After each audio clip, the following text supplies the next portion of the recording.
இன்று காலை சிகிச்சை பலனின்றி உயிரிழந்த விஜயகாந்தோடைய ஆன்மா சாந்திடணும் அப்படின்னு நினைக்கிறவங்க இந்த வீடியோக்கு ஒரு லைக் கொடுத்துட்டு தொடர்ந்து இந்த வீடியோவை பாருங்கள்.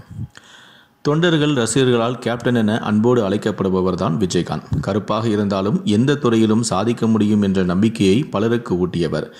இவர் அரசியலிலும் தடம் பதித்தார். திமுகவை பின்னுக்கு தள்ளிவிட்டு எதிர்க்கட்சி தலைவராக இருந்தார். ஆளும் கட்சி கூட்டணி கட்சியான முன்னாள் முதலமைச்சரான ஜெயலலிதாவையே எதிர்த்தார்.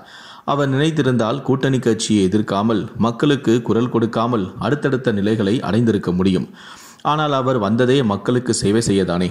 அதனால் அவர் எந்தவித சமரசங்களுக்கும் இடம் தரவில்லை.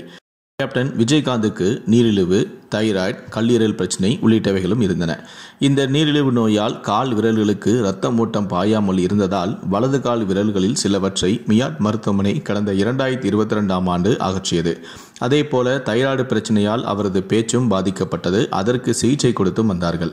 அதன் பிறகு அவ்வப்போது பரிசோதனைக்காக மியாட் மருத்துவமனைக்கு செல்வார். உடனே ஓரிரு நாட்களில் வீடு திரும்பி விடுவார். சிறுநீரக பிரச்சனையும் அவருக்கு இருந்தது. ஆனால் அது நாளடைவில் சரியாகிவிட்டது.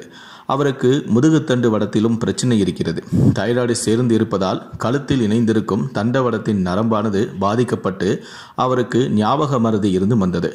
அதுபோல அரை மணி நேரம் கூட அவரால் உட்கார முடியாமலும் தவித்து வந்தார்.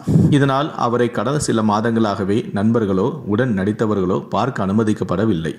இதை ராதாரவி கூட குமுறலாகவே கொட்டியிருப்பார். இதற்கு பிரேமலதாவும் விளக்கமளித்திருந்தார். இந்நிலையில் கடந்த 18ஆம் தேதி அவருக்கு காய்ச்சல், சளி, இருமல் உள்ளிட்ட பிரச்சனைகளுக்காக அவர் மியாட் மருத்துவமனையில் அனுமதிக்கப்பட்டார். ஆனால் அவருக்கு மூச்சு விடுவதில் சிரமம் இருப்பதாக மருத்துவர்கள் கூறினர். தானாக சுவாசிக்க முடியவில்லை. தற்போதுள்ள மழை சீசனும் அவருக்கு விரைந்து நலம் பெற தடையாக இருந்தது எனவும் ஐசியூவில் தான் இருந்தார் எனவும் மருத்துவர்கள் தொடர்ந்து சிகிச்சை அளித்தனர். இந்நிலையில் அவர் மீண்டும் வீடு திரும்பினார். அடுத்த சில நாட்களிலேயே பொதுக்குழு, செயற்குழு கூட்டத்திலும் கலந்து கொண்டார். ஒரு வருடமாகவே விஜயகாந்தின் உடல்நிலை அடிக்கடி பாதிக்கப்பட்டு தொடர்ந்து மருத்துவமனையில் அனுமதிக்கப்பட்டு சிகிச்சை பெற்று வந்தார். இதனால விஜயகாந்த் ரொம்பவே அவஸ்தைப்பட்டு வந்தார். அதிலும் குறிப்பாக சொல்லணும்னா இந்த ஒரு மாத காலமாக விஜயகாந்த் மரண வேதனையை அனுபவிச்சிருக்காரு அப்படின்னு தான் சொல்லணும். விஜயகாந்துக்கு சிகிச்சை அளித்து வரக்கூடிய மருத்துவர் என்ன சொல்லியிருக்காங்கன்னா, ஆரம்ப கட்டத்திலிருந்து விஜயகாந்துக்கு எடுத்துட்டு வந்தக்கூடிய சிகிச்சையும் அவருக்கு அளிக்கப்பட்ட மருந்துகளும் அவருக்கு மரண வேதனையை கொடுக்கக்கூடிய அளவில் அவருக்கு வலியை கொடுத்துருக்கும் அப்படின்னு சொல்லியிருக்காங்க. அவருடைய உடல்நிலை பாதிப்பு காரணமாக அவருடைய உடலில் பல இடங்களில் ஊசிகள் போடப்பட்டிருக்கதாகவும் ஹைடோஸ் அளவில் மருந்துகள் கொடுக்கப்பட்டதும் இது எல்லாமே யாராலையுமே சாதாரணமாக தாங்கிக் கொள்ள முடியாது. ஆனால் விஜயகாந்தனுடைய மன தைரியம் தான் அவரை இவ்வளோ நாளாக காப்பாற்றிட்டு வந்திருக்கு அப்படின்னு சொல்லியிருக்காங்க. ஆனால் எந்த ஒரு சிகிச்சைக்குமே விஜயகாந்த் பயந்ததில்லை. அவர் முழு ஒத்துழைப்பு கொடுப்பாரு. அவருடைய குடும்பமும் அதுக்கு ரொம்ப சப்போர்ட்டாக இருந்திருக்காங்க அப்படின்னு சொல்லியிருக்காங்க. இவ்வளோ உடல் பாதிப்புகளோட ஒருத்தர் மக்களுடைய பிரச்சனைகளையும் அவ்வப்போது கவனம் செலுத்திட்டு வர்றது ரொம்ப சாதாரண விஷயம் இல்லை. விஜயகாந்துக்கு அந்த அளவுக்கு மனதைரியம் இருக்குது அப்படின்னு சொல்லியிருக்காங்க. இந்த நிலையில தான் கடந்த 2 தினங்களுக்கு முன்பு கேப்டன் மீண்டும் மருத்துவமனையில் அனுமதிக்கப்பட்டார். அவருக்கு சளி மாதிரி எடுக்கப்பட்டு பரிசோதனையும் மேற்கப்பட்டது. அவருக்கு கொரோனா தொற்று இருப்பதும் உறுதியானது.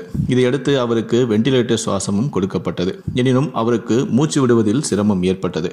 அவர் நுரையீரல் அலர்ஜியால் பாதிக்கப்பட்டிருந்தார். இதையடுத்து மருத்துவர்கள் அளித்த தீவிரமான சிகிச்சை பலனின்றியும் விஜயகாந்த் இன்று காலை காலமானார். இதையடுத்து அவரது வீட்டிலும் கட்சி அலுவலகத்திலும் கட்சி கொடியானது அரை கம்பத்தில் பறக்கவிடப்பட்டும் உள்ளது.